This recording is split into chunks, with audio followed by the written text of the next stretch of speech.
ఇక కూకట్పల్లిలో రేణు అగర్వాల్ హత్య కేసులో పోలీసులు దర్యాప్తు ముమ్మరం చేశారు. మరో వ్యక్తితో కలిసి రేణు అగర్వాల్ ఇంట్లో పనిచేసే వంట మనిషే హత్య చేసినట్లు పోలీసులు నిర్ధారించారు. మహిళ చేతులు కాళ్లు కట్టేసి తలపై కుక్కర్తో కొట్టి హత్య చేశారు నిందితులు.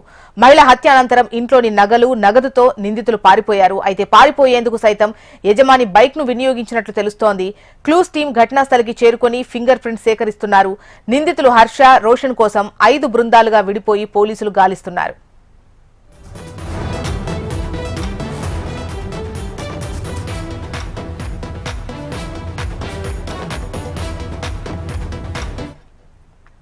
కూకట్పల్లిలో రేణు అగర్వాల్ హత్య కేసులో పోలీసులు దర్యాప్తును ముమ్మరం చేశారు.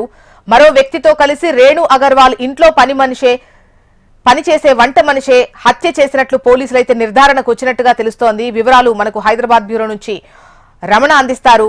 రమణ,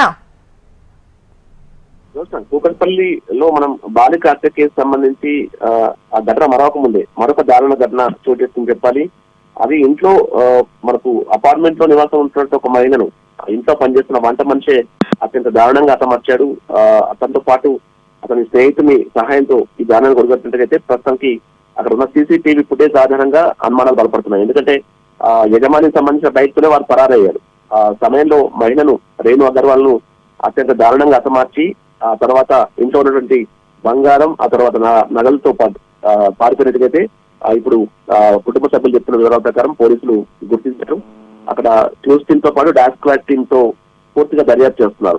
సీసీటీవీ ఫుటేజ్ ద్వారా వారు ఎటువైపు పారిపోయారనే విషయాన్ని పరిశీలించే ప్రయత్నం చేస్తున్నారు. నిందితులు ఎవరో క్లారిటీ వచ్చింది కాబట్టి ఇక నిందితులను పట్టుకోవడమే తనవైగా మిగిలింది కాబట్టి 5 బృందాలతో ప్రస్తుతం నిందితుల కోసం గాలిస్తూ ఉన్నారు. బీహార్ సంబంధించిన హర్ష కొన్ని రోజులుగా దాదాపు 7 నెలలుగా ఇంట్లో వంట మనిషిగా పనిచేస్తున్నాడు. అదే అపార్ట్మెంట్ లో వాచ్మెన్ గా పనిచేస్తున్నటువంటి ఇంకొక వ్యక్తి సహాయంతో దారుణానికి ఒడిగట్టడిగైతే ప్రాథమికంగా పోలీసులు అనుమానిస్తున్నారు. మొత్తం ఆల్రెడీ వేలి ముద్రలు కూడా సేకరించి ఉన్నారు.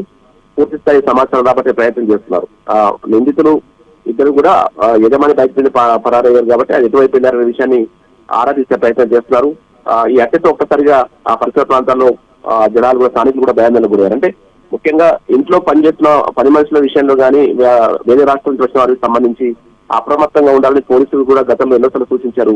వారికి సంబంధించి అన్ని వివరాలు తెలుసుకున్నాకే వారిని పనుల్లో చేర్చుకోవాలంటూ కూడా స్పష్టం చేస్తున్నారు. దానికి సంబంధించి అవసరమైతే పోలీస్ స్టేషన్లో కూడా ఆ వివరాలు అందించాలంటూ కూడా పోలీసులు సూచనలు చేశారు. అయితే ఇప్పుడు ఈ దారుణ ఘటనతో ఒక్కసారిగా అంతా ఉడికిపడ్డ పరిస్థితి కనిపించింది. ప్రస్తుతం అయితే పోలీసుల దర్యాప్తు ముమ్మరంగా సాగుతుంది. 5 బృందాలతో నిందితులకు వస్తున్నట్టు గాలిస్తున్నారు. జ్యోత్స్న. రైట్ రమణ.